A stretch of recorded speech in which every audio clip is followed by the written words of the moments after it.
नमस्कार, आप देख रहे हैं साधना प्लस और पंजाब हरियाणा हिमाचल की खबरों से करेंगे बुलेटिन की शुरुआत, लेकिन उससे पहले नजर इस वक्त की हेडलाइंस पर।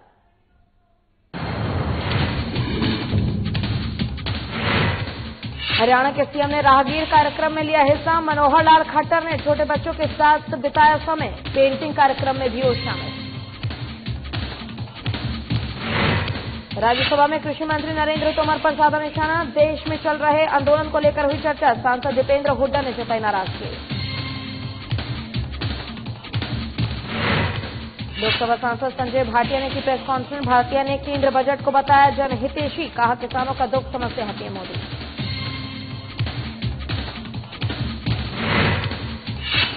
आईएमए के आह्वान पर डॉक्टरों ने किया भूख हड़ताल। आयुर्वेद डॉक्टरों को मिली सर्जरी की अनुमति। डॉक्टरों ने कहा सरकार के फैसले का आम लोगों पर पड़ सकता है बुरा असर।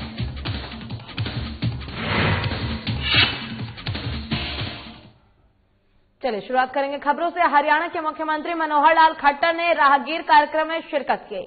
बच्चों के साथ पेंटिंग कार्यक्रम में भी हिस्सा लिया। साथ ही सीएम ने छोटे छोटे बच्चों के साथ भी अपना समय बिताया।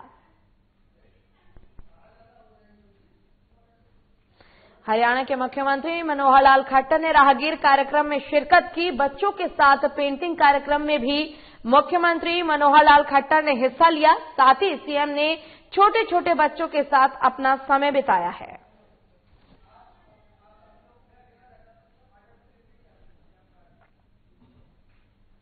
राज्यसभा में कृषि मंत्री नरेंद्र तोमर ने किसान आंदोलन को केवल एक प्रदेश का बताए जाने पर सांसद भूपेंद्र हुड्डा ने कड़ी नाराजगी जताई है। उन्होंने कहा है कि राज्यसभा में किसान आंदोलन से जुड़ा मुद्दा उठाया तो कृषि मंत्री ने उन्हें निशाने पर ले लिया। बता दें कि कृषि मंत्री ने कहा कि उन्हें बार निशाने पर लेकिन देश के किसानों को नहीं। साथ ही कृषि मंत्री ने पीएम मोदी से लेकर केंद्र सरकार पर भी जमकर निशाना साधा और कहा कि पूरे देश में किसान आंदोलन शांतिपूर्ण तरीके से हो रहा है।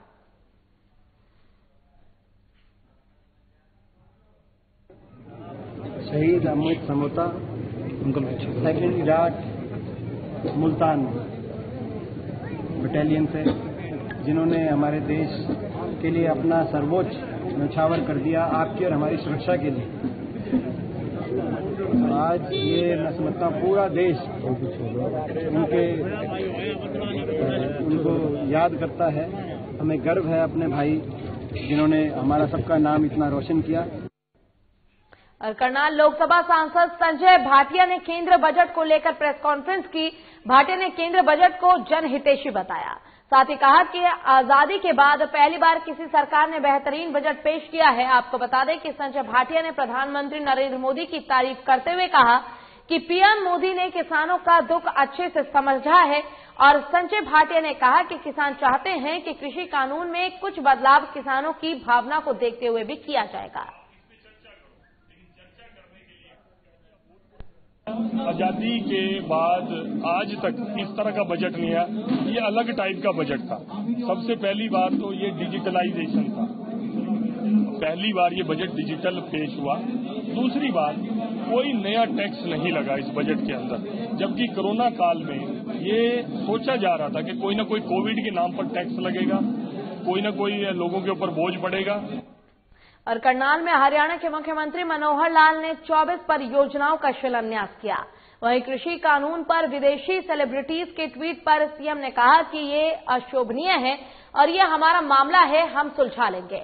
आपको बता दें कि कृषि कानून को लेकर पिछले कुछ दिनों से विदेशी सेलिब्रिटीज ट्वीट करके समझाने पर जुटे हुए हैं कि इस विषय पर बात होनी चाहिए। लेकिन आज सीएम मनोहर लाल खट्टर ने उन विदेशी सेलिब्रिटीज को नसीहत दी है कि यह हमारा मामला है और हम अपने देश के मामलों को सुलझाने में सक्षम हैं।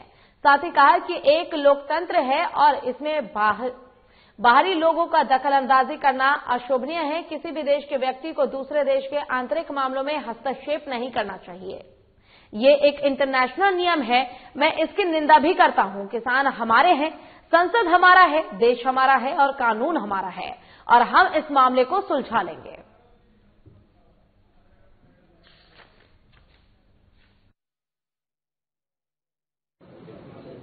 कुछ योजनाओं का यहां शिलान्यास उद्घाटन हुआ है। लगभग 85 करोड़ रुपए के 86 करोड़ रुपए के सारे प्रोजेक्ट्स थे कितना शिलान्यास और कितना उद्घाटन है? 24 टोटल स्कीम्स हैं, 6 शिलान्यास, 24 स्कीमों में से 6 शिलान्यास हैं और 18 जो है वो उद्घाटन किए गए हैं, जिसमें घरोंडा क्षेत्र के भी कुछ जो प्रोजेक्ट्स हैं उनका भी शिलान्यास उद्घाटन आज किया है। इसी प्रकार से करनाल शहर की एक सीवरेज सकर मशीन, इसकी बहुत बड़ी एक आवश्यकता थी। अभी तक पानीपत के साथ तालमेल करके उस काम को चलाया जा रहा था, लेकिन अलग से यहाँ कारपोरेशन को एक शक्कर मशीन ये उपलब्ध कराई गई है। और फरीदाबाद के सेक्टर 15A पार्क के सौंदर्यीकरण का जेजेपी के जिला अध्यक्ष तेजपाल डागर और शहरी जिला अध्यक्ष अरविंद भारद्वाज ने बुजुर्गों के हाथ से नारियल फोड़कर शुभारंभ किया।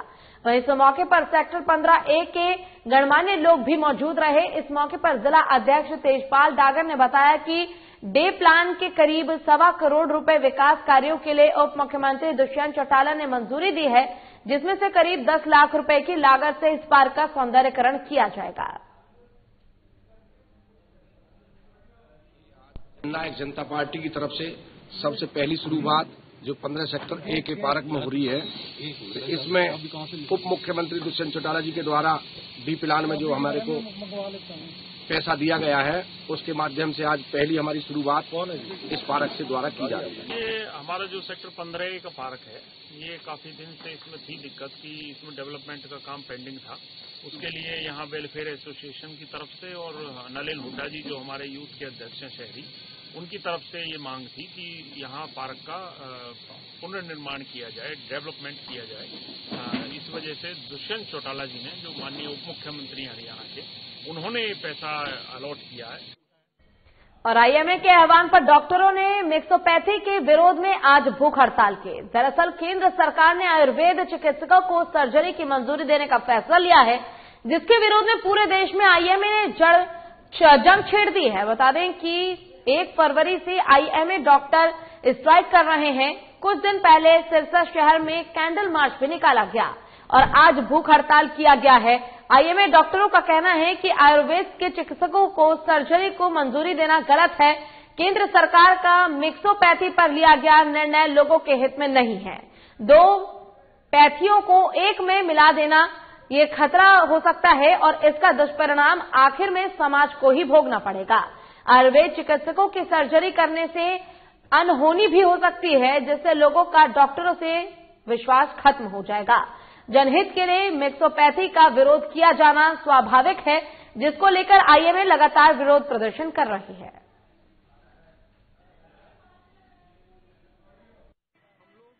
ये हमारा है ना, आईएमए अगेंस्ट मिक्सोपैथी, हमने एक मुहिम शुरू करी है।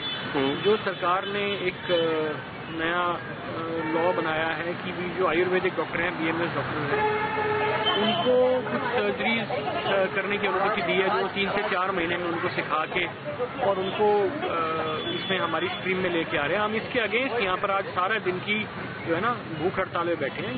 मिक्सोपैथी बेसिकली हमारे इंडिया के अंदर 3 तरीके की पैथी बहुत कॉमन है, होम्योपैथ, आयुर्वेद और एलोपैथ। हर पार्ट का अपना एक सिग्निफिकेंस है।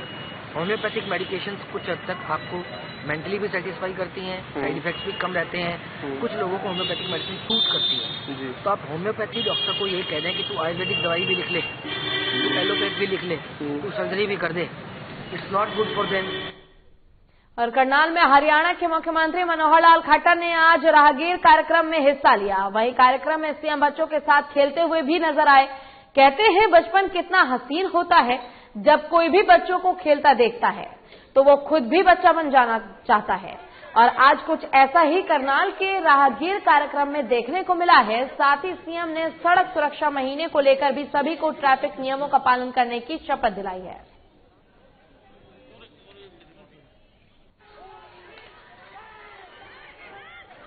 और करनाल की एक खबर, जहां पर मुख्यमंत्री मनोहर लाल खट्टर ने आज राहगीर कार्यक्रम में हिस्सा लिया। वहीं कार्यक्रम में सीएम बच्चों के साथ खेलते हुए भी नजर आए।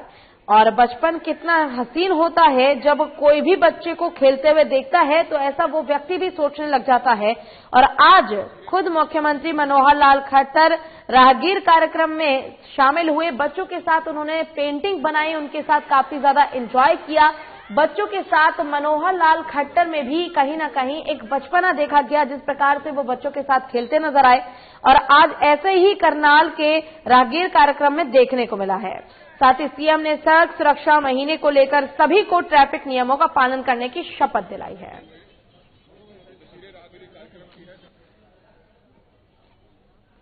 सबसे पहले करनाल से ही शुरू किए थे और शायद 4 वर्ष पहले की बात है ये, और लगातार यहां कार्यक्रम चलते भी रहे। करनाल को दिखाने की और भी कई जिलों में ये कार्यक्रम शुरू किए गए, लगातार चलते भी रहे। लेकिन जो कि हम जानते हैं कि ये पिछला वर्ष कोरोना का वर्ष होने के कारण से वो कार्यक्रम सारे स्थगित करने पड़े। आज दोबारा से इस कार्यक्रम की यहां जो शुरुआत की गई है। और हांसी में शनिवार को देशव्यापी चक्का जाम के तहत हिसार दिल्ली रोड के रामायण टोल पर गुरनाम सिंह चडूनी पहुंचे। उन्होंने कहा कि सरकार को बहुत चोट पहुंच चुकी है और आखिरी चोट बाकी है। साथ ही सरकार अंदर से टूट चुकी है और बाहर से टूटना बाकी है। उन्होंने कहा कि कोई चीज को तोड़ने के लिए कई बार वार करना पड़ता है। वहीं उन्होंने कहा कि 26 जनवरी की घटना पर सरकार बेनकाब हो चुकी है। उन्होंने कहा कि हमारा आंदोलन तेज हो चुका है और यह आंदोलन रुकने वाला नहीं है।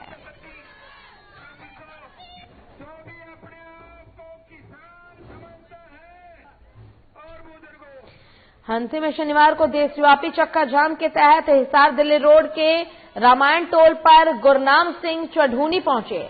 उन्होंने कहा कि सरकार को बहुत चोट पहुंच चुकी है और आखिरी चोट अभी बाकी है। साथ ही सरकार अंदर से टूट चुकी है लेकिन बाहर से टूटना बाकी है। उन्होंने कहा कि कोई चीज को तोड़ने के लिए कई बार वार करना पड़ता है। वहीं उन्होंने 26 जनवरी की घटना पर सरकार को बेनकाब होने की बात कही है। उन्होंने कहा कि 26 जनवरी को जो घटना घटी है उससे सरकार अब बेनकाब हो चुकी है और हमारा आंदोलन तेज हो चुका है। आगे भी हमारा आंदोलन जो ये प्रदर्शन है ये इसी प्रकार से चलता रहेगा जब तक केंद्र सरकार अपने 3 काले कानून को वापस नहीं ले लेता। अगली खबर रेवाड़ी से है, जहां युवक के हत्या कर शव को जला देने का मामला सामने आया है। बता दें कि मृतक के भाई ने हत्या का आरोप लगाया है। बावल थाना में मृतक के भाई ने शिकायत दर्ज करवाई है। सूचना के बाद पुलिस के अधिकारी भी मौके पर पहुंचे और फोरेंसिक एक्सपर्ट से भी शव का मुआयना करवाया। मृतक के भाई ने बावल निवासी हलवाई और एक अन्य युवक पर हत्या करने का आरोप लगाया है। बता दें कि मृतक की पहचान गुजरान चौक निवासी नरेंद्र उर्फ सोनू के रूप में हुई है। पुलिस ने दर्ज शिकायत के आधार पर मामले की छानबीन शुरू कर दी है और मामले की गुत्थी सुलझाने में जुट गई है।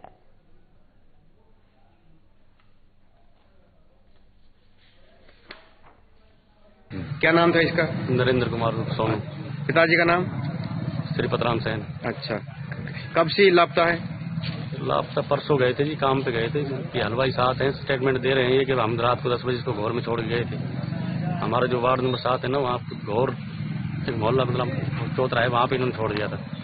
छोड़ के गए थे अपने जेष्टी इतनी फाटक है ना जी, इतनी दूर छोड़ के हम अपने घर चले गए। मैं तो अच्छा ये मोहल्ले में रहते उधर, और मैं पुराने में चला गया अपने जहाँ रहता हूँ अब नए में जी, और पुराने में ये रहता मेरे जेष्टी दीवार की दीवार है इसकी। यस ठीक है जी।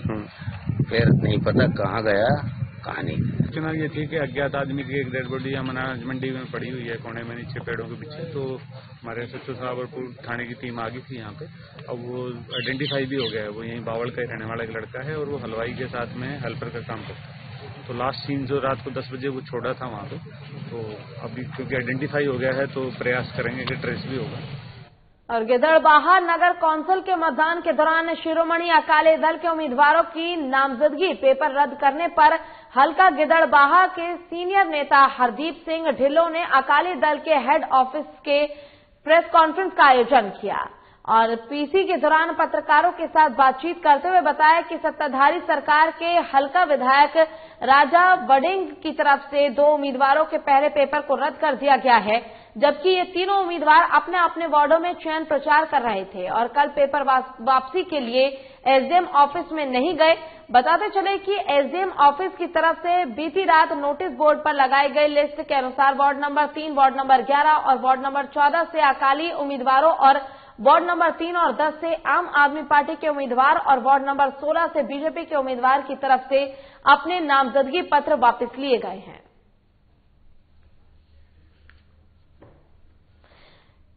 गिदड़बाहा नगर कौंसिल के मतदान के दौरान शिरोमणि अकाली दल के उम्मीदवारों की नामजदगी पेपर रद्द करने का हल्का गिदड़बाहा के सीनियर नेता हरदीप सिंह ढिल्लों ने अकाली दल के हेड ऑफिस में प्रेस कॉन्फ्रेंस का आयोजन किया और पीसी के दौरान पत्रकारों के साथ बातचीत करते हुए बताया कि सत्ताधारी सरकार के हल्का विधायक राजा बडिंग की तरफ से 2 उम्मीदवारों के पहले पेपर को रद्द कर दिया गया है, जबकि ये तीनों उम्मीदवार अपने अपने वार्डों में चयन प्रचार कर रहे थे और कल पेपर वापसी के लिए एसडीएम ऑफिस में नहीं गए। बताते चले कि एसडीएम ऑफिस की तरफ से बीती रात नोटिस बोर्ड पर लगाए गए लिस्ट के अनुसार वार्ड नंबर 3, वार्ड नंबर 11 और वार्ड नंबर 14 से अकाली उम्मीदवारों और वार्ड नंबर 3 और 10 से आम आदमी पार्टी के उम्मीदवार और वार्ड नंबर 16 से बीजेपी के उम्मीदवारों की तरफ से अपने नामजदगी पत्र वापस लिए गए हैं।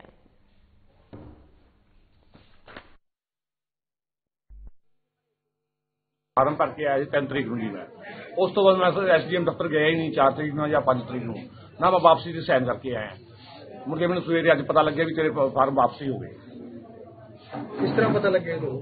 मैनू फोन आया भी गुरम तू फार्म वापस ले ले, मैं तो ले नहीं, ना मैं साइन करन गया ना एसडीएम दफ्तर गया। ਕੀ ਲੱਗਦਾ ਜੀ ਤੁਹਾਨੂੰ ਕਿਹਨੇ ਵਾਪਸ ਕਰਾਏ ਆ?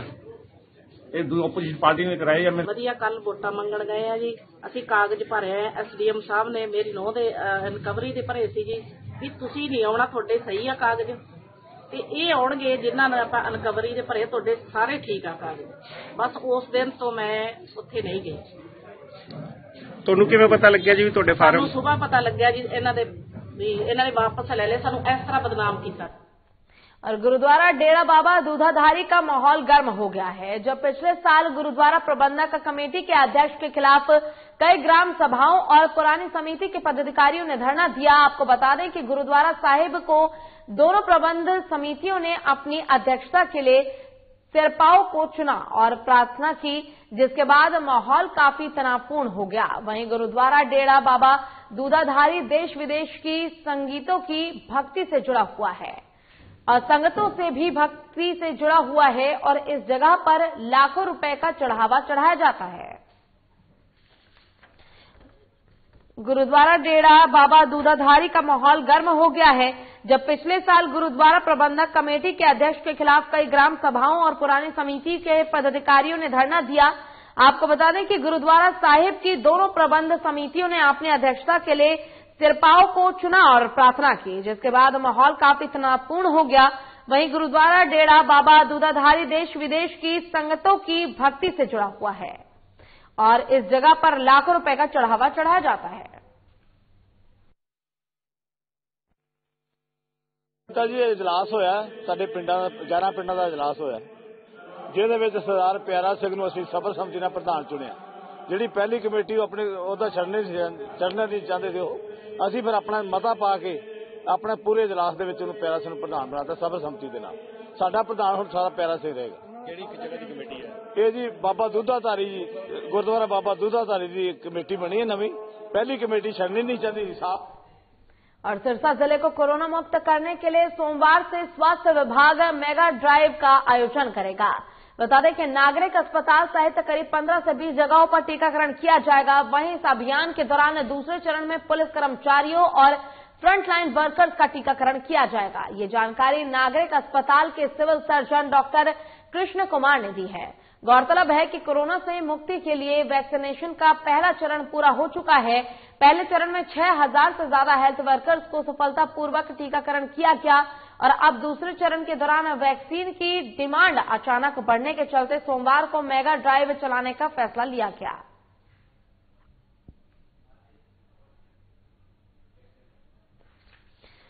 सिरसा जिले को कोरोना मुक्त करने के लिए सोमवार से स्वास्थ्य विभाग मेगा ड्राइव का आयोजन करेगा। बता दें कि नागरिक अस्पताल सहित करीब 15 से 20 जगहों पर टीकाकरण किया जाएगा।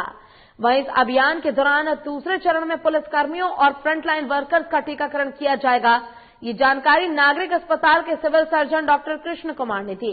गौरतलब है कि कोरोना से मुक्ति के लिए वैक्सीनेशन का पहला चरण पूरा हो चुका है। पहले चरण में 6000 से ज्यादा हेल्थ वर्कर्स को सफलतापूर्वक टीकाकरण किया गया है और अब दूसरे चरण के दौरान वैक्सीन की डिमांड अचानक बढ़ने के चलते सोमवार को मेगा ड्राइव चलाने का फैसला लिया गया है और सोमवार से मेगा ड्राइव अभियान चलाया जाएगा।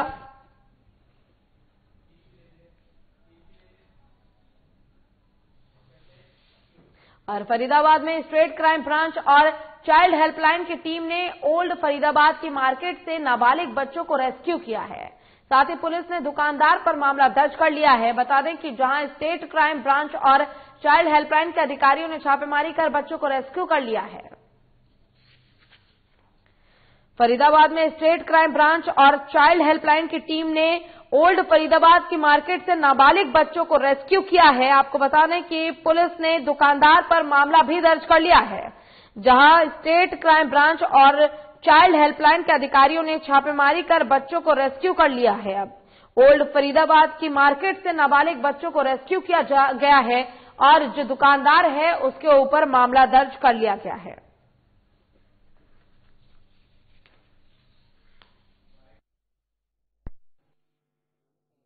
हम लोगों ने यहाँ पे एसटी की चेकिंग के दौरान 4 बच्चों को बाल श्रम करते हुए रेस्क्यू किया है। मैडम कौन बच्चे हैं, ये क्या काम कर रहे थे, क्या एज है इनकी? ये बच्चे सारे जो हैं 12 से 14 के बीच के हैं और सारे बच्चे जो हैं अभी पढ़ाई, जबकि स्कूल खुलते हुए भी स्कूल खुले हुए हैं, बच्चे स्कूल गोइंग भी हैं, जब भी स्कूल नहीं जा रहे हैं और यहाँ पे दुकानों पे बच्चे काम कर रहे हैं। ओल्ड की मार्केट में हमने आज 4 बच्चे रेस्क्यू किए हैं जो जिनकी 10 से 12-13 साल की उम्र है, वो चाइल्ड लेबर बच्चे कर रहे थे। उन बच्चों को रेस्क्यू करके हम जो भी फॉर्मेलिटी है पूरी करेंगे और सीडब्ल्यूसी को हम लोग पेश करेंगे। जो सीडब्ल्यूसी आदेश करेगी, उनके खिलाफ एफआईआर करती है, जुर्माना करती है, वो सीडब्ल्यूसी का आदेश होता है। बच्चों की एज है सर? बच्चों की किसी की 10 है, किसी की 12 है, सबकी। और ओडिशा के महामहिम राज्यपाल प्रोफेसर गणेशी लाल की धर्मपत्नी दिव्यांगत श्रीमती सुशीला देवी की मधुपर स्मृति में श्रद्धांजलि समारोह का आयोजन किया गया। बता दें कि श्रद्धांजलि में तमाम नेता, मंत्री, कार्यकर्ताओं ने भी शिरकत की। बताते चले कि 22 नवंबर को ओडिशा के भुवनेश्वर में श्रीमती सुशीला देवी का देहांत हुआ था। और ये सिरसा की खबर, जहां ओडिशा के महामहिम राज्यपाल प्रोफेसर गणेशी लाल की धर्मपत्नी दिव्यांगत श्रीमती सुशीला देवी की मधुपर स्मृति में श्रद्धांजलि समारोह का आयोजन किया गया, जहां श्रद्धांजलि में तमाम नेता, मंत्री, कार्यकर्ताओं ने भी शिरकत की। बताते चले कि 22 नवंबर को ओडिशा के भुवनेश्वर में श्रीमती सुशीला देवी का देहांत हुआ था, जिसके बाद आज उनके लिए एक समारोह का आयोजन किया गया, जहां पर तमाम नेता, मंत्री पहुंचे और उनके तस्वीर पर माल्यार्पण कर उन्हें श्रद्धांजलि दी।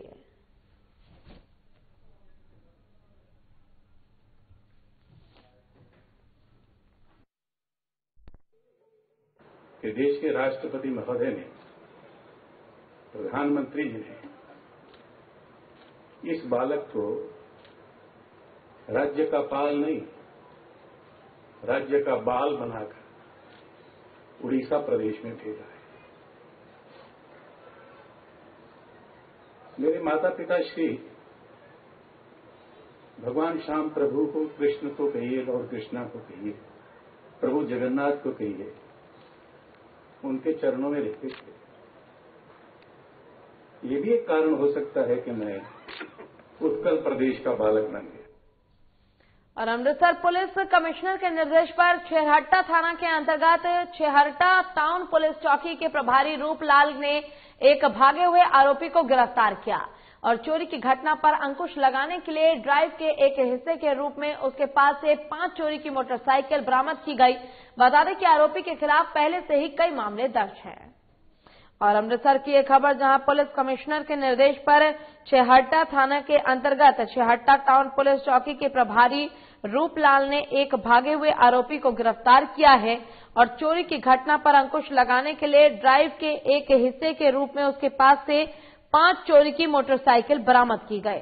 बता दें कि आरोपी के खिलाफ पहले से भी कई मामले दर्ज हैं, जिसके बाद अमृतसर पुलिस कमिश्नर के निर्देश पर छेहरटा थाना के अंतर्गत छेहरटा टाउन पुलिस चौकी के प्रभारी रूपलाल ने एक बड़ी कार्रवाई की, जिसमें आरोपी को गिरफ्तार कर लिया गया और उसके पास से चोरी की घटना पर अंकुश लगाने के लिए ड्राइव के एक हिस्से के रूप में उसके पास से 5 चोरी की मोटरसाइकिल भी बरामद कर ली गई है। आपको बता दें कि आरोपी के खिलाफ पहले से भी कई मामले दर्ज हैं। 2021 ਨੂੰ ਛਾੜਾ ਚੌਂਕ 'ਚ ਨਾਕਾ ਲਾਇਆ ਸੀ ਤੇ ਇੱਕ ਇਹਦਾ ਸਾਥੀ ਸੀ ਜੋਬਨਪ੍ਰੀਤ ਸਿੰਘ। ਇਹ ਮੋਟਰਸਾਈਕਲ ਤੇ ਆ ਰਹੇ ਸੀ ਬਿਨਾਂ ਨੰਬਰੀ ਤੇ ਇਹਨਾਂ ਨੂੰ ਰੋਕਿਆ ਤੇ ਇਹ ਮੌਕਾ ਤੋਂ ਦੌੜ ਗਿਆ ਸੀ ਤੇ ਉਹਨੂੰ ਚੋਰੀ ਦੇ ਮੋਟਰਸਾਈਕਲ ਨਾਲ गिरफ्तार किया ਸੀ ਜੋਬਨ ਨੂੰ। ਉਹਦੇ ਤੋਂ ਮੁੜ ਕੇ 3 मोटरसाइकिल ਤੇ एक एक्टिवा बरामद की थी। और इसी के साथ फिलहाल के लिए इस बुलेटिन में बस इतना ही। खबरों का सिलसिला लगातार आगे भी जारी है। आप देखते रहिए साधना प्लस। नमस्कार।